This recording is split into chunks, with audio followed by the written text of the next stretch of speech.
In M2, and actually even in M1, we started to create technical communication documents and really haven't spent any time kind of discussing the idea of views and elevations. So I want to take a few minutes and go through that with you just as a primary introduction. So as I said, in M2 for sure, we're going to have a model view, but we're going to have a plan view and what's called an elevation view. And it's part of those kind of views are part of an overall scheme about the way we communicate our buildings in technical documentation. And a lot is changing in the world. BIM modeling has moved us to the idea that we create a three-dimensional model that you can really look at from any view, cut all kinds of sections through it. And so we're in a world between the original idea of constructing two-dimensional documentation and now having really comprehensive 3D models of our objects. And how we share those, how we communicate them, they're all still connected to our historical look of the traditional way of making drawings. And that's not a good thing or a bad thing. That's just where we are in the transition to more modern ways of communicating our digital designs. So let's go through and kind of just review the terms, what they mean to help you out as we go forward. We're going to talk about floor plans, and in that, the idea of reflected ceilings, elevations, interior and exterior elevations, um, site plans, building sections, cuts through the whole building, section details, elements that we need specific to pay specific attention to. And then there's a whole host of other kinds of drawings that come off of that, structural and mechanical, electrical, and plumbing details, most of which we don't deal with in this course, and we deal with only slightly in the maybe in the program in general. So here we have one of the projects we're going to do. This is that townhouse that we'll do later on in the semester. But this is one of the first ideas of a drawing, a site plan. Site plan gives you an idea of the relationship to the streets, um, to the sidewalks, to the setbacks of the buildings, to the general elements of what where the building is located. And a site plan is really a large term that can encompass many different kinds of drawings. And this is kind of a good example of the, the bigger view of what a site plan can be. So here, first of all, in our project browser, we have that idea of level plans, which are really basically floor plans. And then we have the idea of a site plan. And a site plan is that, once again, that overall view of a site. So here we have a very simple site plan that might be part of a drawing submittal for the construction of a house or a deck on a house or something like that. And the normal things that it indicates is the location of the street, very critical, the direction that it's facing with respect to its position on the earth. So the north arrow, the scale of the drawing. So people who may want to take casual measurements of something can actually scale, put a scale onto it. I kind of discourage this idea of scaling actual drawings nowadays because it's fraught with places where errors can come in. So it's really important to keep in mind when you're dimensioning things also that you put as many dimensions as you possibly can so no one has to try and take a dimension off. But in these kind of small, simple plans, there are ideas about setbacks. Setbacks are imaginary lines that control what can be constructed around a property line. So your house can only be so close to the lot line. It has to sit back a certain dimension. So many times these are indicated in site plan, along with other buildings that are on the site. And then the outside here is the property line. And that's you can see it only shows in a couple of locations this double dotted line with a solid line. So that's a very simple residential type of site plan. And the other one we have here is actually a campus site plan where we have a much larger encompassment of the buildings in an environment, almost a map-like view. This is not a technical document, but this might be help somebody to make reference about where an addition was going, where it sat on the campus, its relationship to other buildings, but it's still considered a site plan. So then moving deeper into the actual building itself, we have our floor plans, our level plans. It's really, and this is an example of a really beautiful floor plan that might be used to have a discussion with a client, or in this case, probably a presentation, because these are actually um, labeled parts of the building. So this would be something you'd commonly see in a magazine or arc record after you've shown the photographs of the building, just to give people a general idea of the arrangement of spaces. But there are many nice things to take off of the drawing. The dotted lines of the furniture, the shadowing and shading of the line weights for the exterior walls, um, just a good communication of the arrangement of what this residence would look like. If it's a one story, we only have one level, but many of the projects that we work on as architects in commercial construction have multiple floors to them. So our Revit project browser allows you to create as many levels as you like, and you'll become quickly acquainted with that when we start doing M2.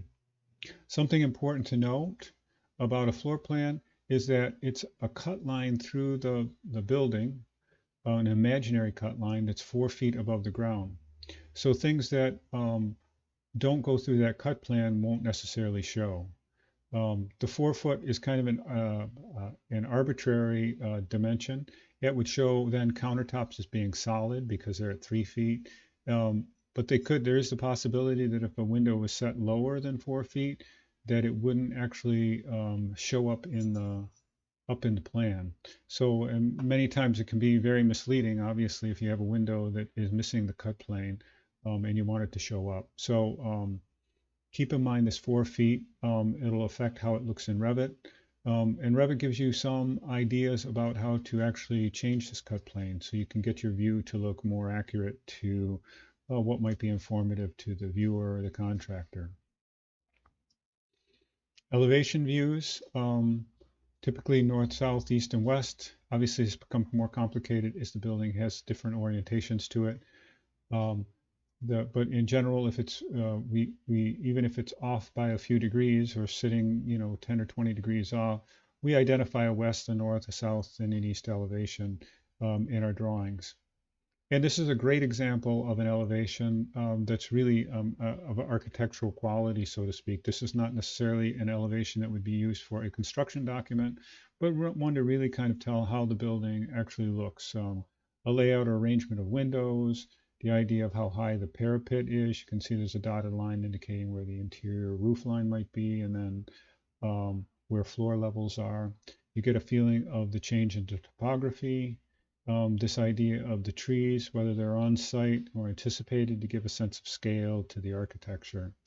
And then once again, the connection back to our BIM modeling environment. Our elevations are typically called out here also. So here we're looking at that south elevation. I've highlighted it, and that would tab in the browser as you were trying to look through it. One thing I didn't mention was this idea of ceiling plans, and I don't know if I have another slide that will come up for that. But there is this idea of what's called a reflected ceiling plan. And the idea is that we could be looking up at this reflected to see where lighting and other objects that are going to be sitting on the ceiling. And those are under the ceiling plans. And I don't really spend a lot of time working on this. We'll look at this when we move into the interior of our second project and do some ceiling clouds with some ceiling panels in them. But this is basically created so that you can be looking up and see it on a projected drawing in a one-to-one relationship with the floor plan. That's why it's reflected. I guess the best way to imagine this is imagine the floor was made of a mirror and you were looking down at it and then seeing all of the lighting that was above it. So you're seeing it reflected in a mirror surface. And then so when it's drawn as a drawing, it looks exactly like the floor plan. It has this is the exact same corresponding left and right, top and bottom, so to speak.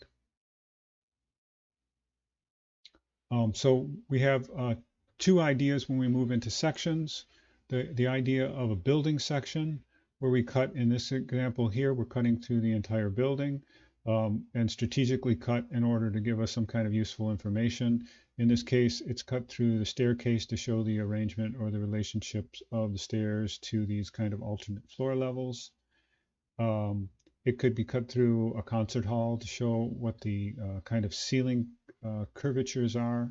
Any place that's useful to cut through a building to describe what's going on in the interior. And for us doing projects, it can be very useful as we walk through presentations to take different cuts and sections through our building, especially when there are structural issues, overhangs, or other kinds of interesting features at certain component or certain places within our building. Um, then over here on the right, we have what would be a building section detail.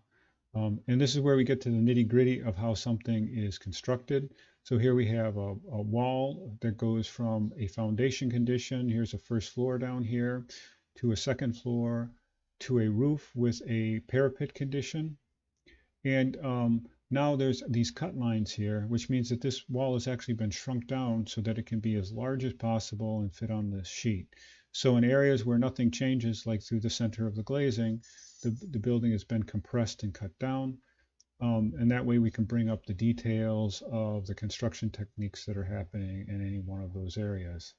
And then even closer into really minute details about the way corner elements might be constructed or certain features. So we have, when we talk about sections, we have both these very macro large scale sections through buildings that might show as much as even elevation changes at grade, to the details of how the window is placed in an opening with a building section detail. Once again, a lot of this idea about views is connected to how we used to draw physically on paper. So a few terms to learn. A perspective. A perspective view has converging lines to it. This is really not a great example because we're going to talk about 1 and 2-point perspectives in the next few slides. But there's the idea, though, of orthographic projection and axonometric projection that both don't contain any perspective. That means that the front edge of the building and the back edge of the building are exactly the same length as drawn on paper. And this was an important consideration when we were drawing on paper because we didn't necessarily want to create the added complexity of creating perspective in some of these renderings because of the way we were doing the takeoff and measuring of the componentry. So keep in mind, orthographic typically it's a view on one of the quadrants of the drawing. So it'd be the front of the building, the side of the building. In what's called an orthographic projection, there is no perspective. There's no three-dimensional relation or communication to that. And these axometric to kind of bring out the idea of the 3D geometry, but then again, no perspective. And some of these are based on basically drawing techniques that would be available to the draftsman. So we'll spend a lot of our time making model views that are actually in perspective because perspective gives us so much more information about the relationship of the building components as they recede from your eye. From the viewer's perspective, it's how we're used to looking at things. And we have the idea of 1 and 2-point perspective. In this case, we have single point perspective. All of our lines are converging to a single point. And we have the other concept of 2-point perspective, where we have 2 convergent points, and obviously self-descriptive, I hope. When we do renderings in our CAD, we're basically always doing 2-point perspectives, full perspectives. So that's just a brief overview of the kind of aspects of technical drawings. I wanted to make sure you were kind of familiar with some of these terms because we started using already the navigation inside of our project browser to define these. So for instance, floor plans called level 1 and level 2. It could also be called the first floor and the second floor. We know now the site plan is that bigger view. We create a lot of different 3D views, and we actually give those unique names. And then we always have our elevations. These are just the typical, and they're already self-generated when we open up our Revit document. So these, we'll just take this little snippet of an introduction to it and carry it forward, and it'll be more clear when we start to look at some of the the rationale behind the BIM model and our original ideas about the way architects and builders communicated technical drawings.